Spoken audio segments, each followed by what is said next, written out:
Without a doubt, we spent lots of time with Silent Hill 2 Remake.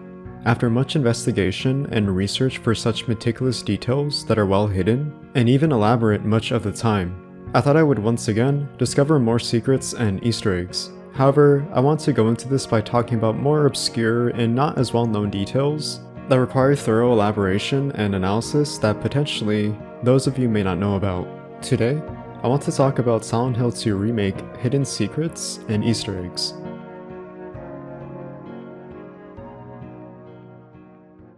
As you make your way to Southvale, you'll find yourself exploring much of this section of the town to get parts that are required for the jukebox puzzle. While exploring, you'll most likely find yourself walking down Neely Street. Neely Street has had quite a bit of an extensive history that is not as well known. This development extends previously to the original Silent Hill 2. During the production of Silent Hill 2, Team Silent took time to fly to California to the Konami branch located in Redwood City. Neighboring Redwood City is a city called San Bruno, California. Team Silent would use this opportunity as a means to capture photography for reference when idealizing and visioning the town of Southvale.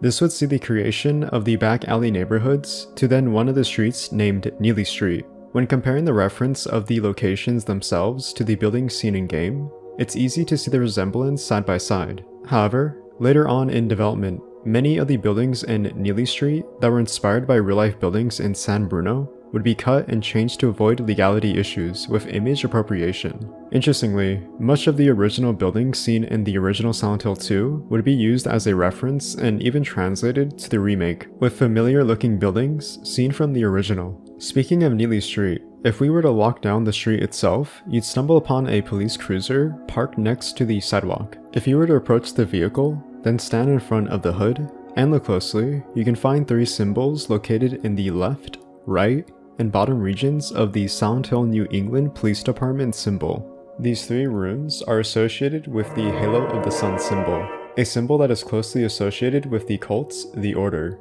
a cult that has been a part of Silent Hill since its early history.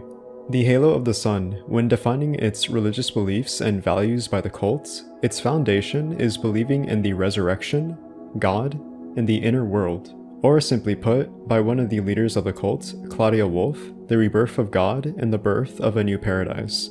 In context, much of the mystical and psychological nature that is derived from the town of Silent Hill itself is based profoundly on the cult's practices that are sourced from the symbol itself.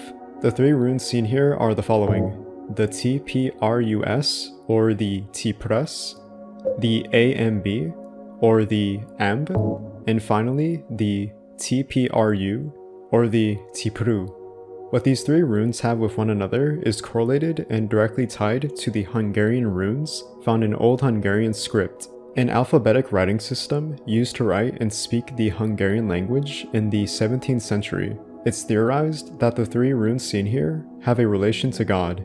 Eventually, the Halo of the Sun makes another brief appearance, seen partially in room 106 behind torn wallpaper upon exploring Night West Southvale. Also, while on the topic of the Halo of the Sun and the three runes found on the hood of the police cruiser, the Silent Hill New England Police Department, or just the police department in general, is previously seen in Silent Hill 1, specifically located in Central Silent Hill. In Neely's bar, there is a message that is plastered on the window with newspapers that have the message, "There was a hole here, it's gone now." Undoubtedly, this is one of, if not the most ominous and mysterious of messages that the player can find throughout the game. Interestingly, this isn't the only message but one of many other vague messages that appear throughout James's journey. If we were to dissect and interpret this message with what's given to us at face value, it's hard to decipher and understand what this message can mean. But given the context of the town of Silent Hill's psychological and mystical nature, that manifests much of the user's subconscious thoughts that become manifested in physical form, the messages may be directly tied to James's suffering as a means to punish him. This can be supported by some messages that taunt James by deriving from his subconscious desires and thoughts that are seen in this physical messaging that is meant to be a form of him seeking punishment, but simultaneously, possibly even intentionally, guidance into the step in the right direction in his journey to find Mary. There are also the literal holes James stumbles upon in-game when it comes to either putting his hand into a deep hole to grab an essential item needed for a puzzle, or his encounter of the holes to jump down from Silent Hill Historical Society into Toluca Prison, and eventually into the Labyrinth. This shows James' lack of care and self-worth when it comes to committing these very rash and admittedly dangerous actions that see him become reckless and not caring what happens to himself. When Masahiro Ito was asked about his thoughts and interpretation of the "there was a hole here, it's gone now" message, he stated, "The original phrase, 'there was a hole here, it's gone now,' was not by me, but a 3D environment artist, Miura, or the scenario writer, Owaku. This is one of the brilliant phrases from that. I love it. Masahiro Ito."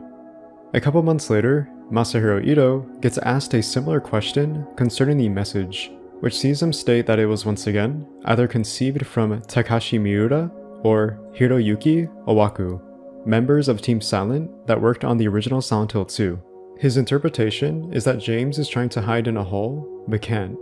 Furthermore, Masahiro Ito finalizes his thoughts stating that the message is up to interpretation. In the store, Green Pharmacy, there is the option to enter and find a receipt on the counter. This receipt contains 4 prescription medications: Relive Mid, Barolomin, Zolprazanax, and finally, Imat Nilamid. These prescriptions are in reality fake and made specifically as fictional medication for the game and based on real-world medication. However, the importance of these medications is that they are treated for anxiety disorder and cancer treatment. This can be symbolic of Mary's unknown illness and the possibility of James having to purchase similar or the same medication for her health. What's interesting and important to note that the original actor for James Sunderland, Guy Seehee, mentioned that he believed that Mary's illness was skin cancer, or more specifically, melanoma.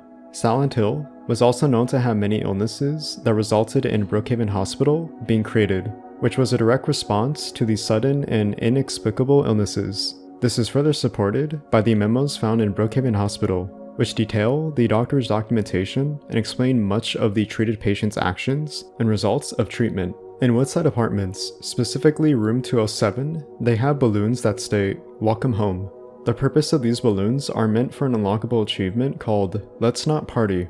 You unlock this achievement by popping all 11 balloons. However, what's interesting about this specific Welcome Home message is that it's very similar and possibly a reference to a message that also states Welcome Home in one of the Silent Hill 4 promotional advertisements. It's no mere coincidence that there are also 2 other Silent Hill 4 Easter eggs that have a newspaper article documenting the murders from Walter Sullivan, the antagonist from Silent Hill 4, and a replica of an apartment room in room 102 that closely resembles room 302 in regards to its interior design. In Lakeview Hotel, specifically on the employee floor, you can find a puzzle that results in you having to access the basement key to access the basement floor. Upon completing the puzzle, you get a symbol that is of the Sigil of Paimon. The Sigil of Paimon is a symbol that is of the spirit of the same name, Paimon, a demon that is closely tied to and worships Lucifer. Paimon is known for being unrelenting in his emotionally and psychologically manipulative tactics towards the victims he preys on. The Sigil of Paimon may be connected to Maria, as she is seen to, while different in her personality and her intentions, result in emotionally and sexually manipulative towards James from completing his journey and finding Mary. Such specific instances of these actions by Maria are seen such as when they first meet on the pier in Rosewater Park, or in the jail cell in the Labyrinth. Themes of occultism aren't new to the Silent Hill series, as it has a profound use of mythology that is previously seen in the Halo of the Sun, Seal of Metatron, or the Floros.